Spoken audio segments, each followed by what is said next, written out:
Jeff Melcher, and it's been a long time since I've done one of these coach talks. So I figured today was the day to get back on task, back on sharing best practices that I've learned primarily with my coached athletes, but I make a lot of these public so anyone can follow my channel and watch these videos and hopefully learn a few things.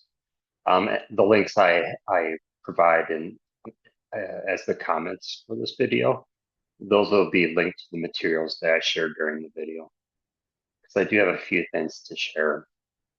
So let me start with the logical progression of those. The first one being a PDF that I shared with my coached athletes. This was based on a scientific triathlon podcast. I sometimes will listen to those, take notes, and add my own commentary. But the title for this one was Improved Triathlon Performance in the Heat. The idea behind this was you want to use 1 hour frequently enough to be safe with your heat training.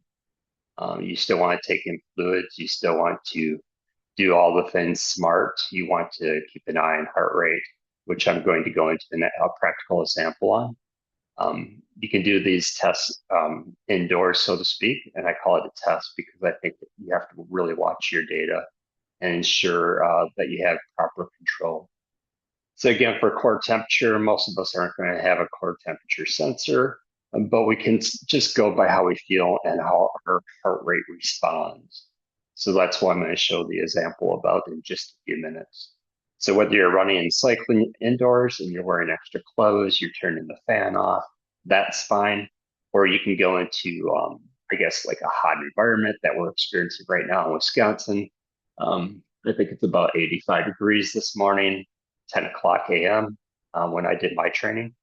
And the humidity is high. I mean, it's probably close to 90%. So my example is going to be a zone 2 session. That's what we recommend. And some of it might even become zone 1, and that's okay. You don't want to do your high quality training sessions, your zone 3, 4, 5, and above in this heat acclimation period. You know, if you have 3 to 4 weeks, you can just go 3 times a week and do 1 hour per session and have it be primarily zone 2 with an eye on heart rate. So it's really straightforward. Um, Sometimes cycling, you might be able to do 90 minutes per session, but you really have to keep an eye on heart rate. Cycling is different when you're outside because you have the breeze created.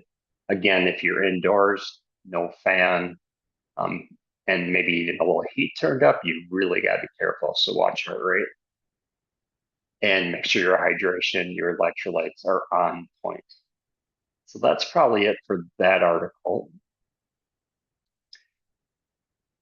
The other one I'm going to spend a little time on, but very little time, is by Joe Friel. And this is aerobic decoupling and heart rate drift explained. I'll link that, like I said, in the comments. But the idea here that we're going to use for my example is 5% decoupling or less probably means you have a strong aerobic endurance for that particular duration and intensity. And between 5 to 10% decoupling, moderate endurance limitations, might be experiencing some fatigue or some heat stress, and above 10%, the effort was likely above your aerobic threshold. You don't have the endurance to sustain that threshold, or again, there was a mitigating factor like environmental stress. Okay, so a lot of good stuff in this article. My intent is not to go through it thoroughly, but get to my example as quickly as possible. So my example today, if you have Training Peaks and it's a paid for, you can do all this yourself. You can click on your session. Mine was 1 hour zone 2. And there's going to be some things there that are of interest that we're going to want to dive into. So let's just go right to analyze. If you look at the overall, though, you see that the way this was prescribed was to be zone 2, 9 minutes on, 1 minute walk. So 9 minute jog, 1 minute walk. It's based on power because I use stride power.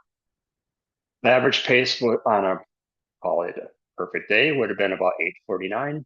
And today it was 10:03. So 10 minutes per mile, including those walks. I got 6 miles in an hour, so not breaking any speed records today. And the power base TSS was 69 for the scheduled workout, the plan, and the actual was 61. And the intensity factor 83 came out to be 78% of your running threshold. Heart rate 132, max of 154. We're going to dive into that a little bit. So let's do that next. Let's go to analyze. Don't really care about the map other than now I see if it was one of my athletes, I could tell it was outside. So what I'm interested at first is looking at the metrics on the right.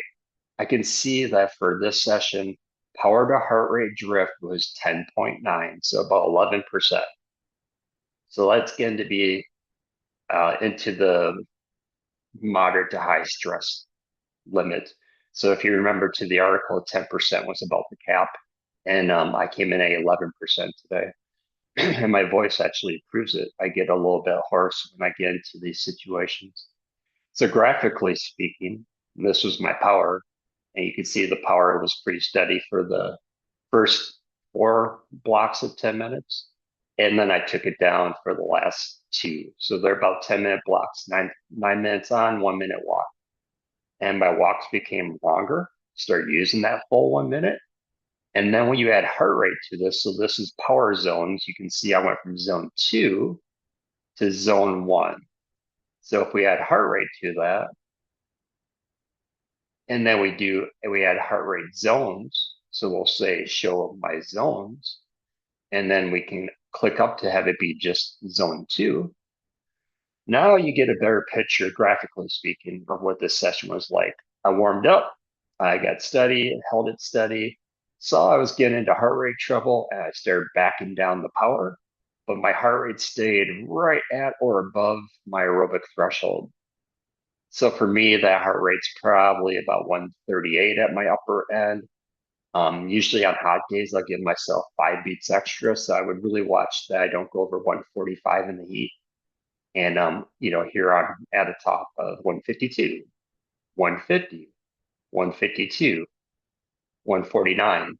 So I was losing control in the last 10-minute block and probably the last 20. So my power was going down, down, down, but I still wasn't getting back into having a stable heart rate at that upper end of zone 2. And there you go. You can see the bottom right here, really small. The way it's calculated for my standard zones is 138 is the max for zone 2. Again, a hot day, I just go with like about +5, so say 143. I'm going to watch to make sure if I get over 143, I'm going back to walking. And once I start back with my jog, I'm going to bring the power down, which I did.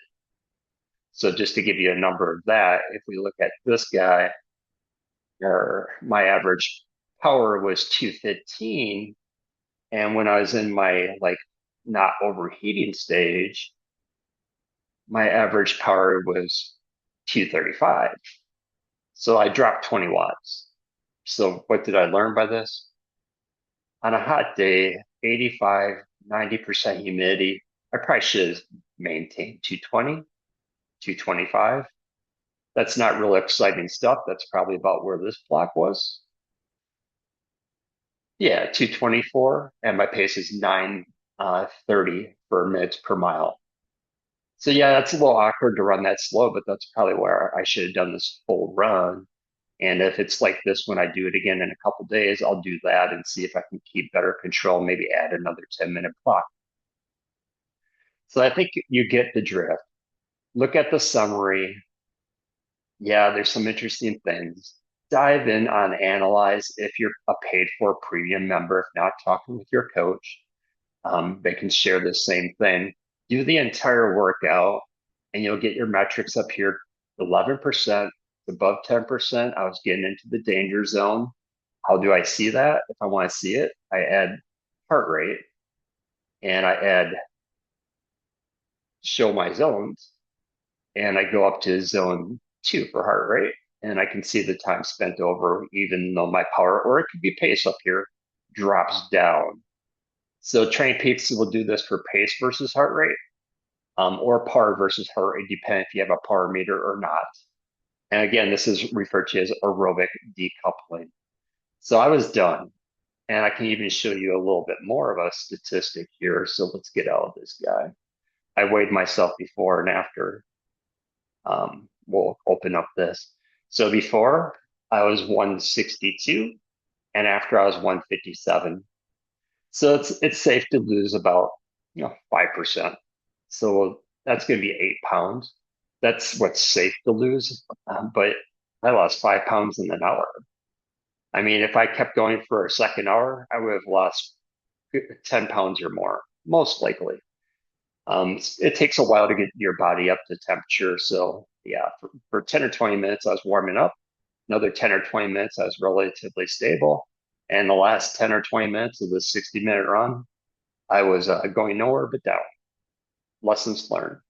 So I should have started with a lower pace, lower power, and see how that would go. So watch your heart rate. You start going over that zone two upper limit. Yeah, you can give yourself 5 extra beats because it's a hot day, but put a cap on it. So if 140 is your upper zone two, don't go over 145 and just sustain that and climb that if it's meant to be a zone two aerobic day. And the reason why that's important for me, especially, is I'm trying to do this day after day. So I did 60 minutes of biking, and I kept that as a 116 heart rate max. I was tired from the race. I went an hour today after a swim, and I did get up to 154, but I did damage control. And tomorrow I got 2.5 hours. Well, you know what? I'm doing those 2.5 hours inside. I'm going to do them on Ruby in my basement because for this, I know I cannot go 2.5 hours of zone two yet outside. I'm just not trained in the heat. I have not adapted. It's going to take me a couple weeks of these 1 hour long sessions like I did the last 2 days. Do that often enough. And if it gets cooler outside, I can bring in my heat training inside. But 3 to 4 1 hour sessions per week, and I'll start to see improvements. And I think I'll see those improvements for Door County because the one thing I'm concerned about is Door County could be hot. Some years it's been 85 with 90% humidity. And that's my next triathlon. That's Olympic distance. So I hope all this has helped. Like I said, I'll link the comments I'll link the articles that I used in the comics section so you can read more about those if you care to. If you have any questions, feel free to add a comment or get a hold of me directly because a lot of you are coached by me and we can chat about it. So thanks for paying attention. We'll talk soon.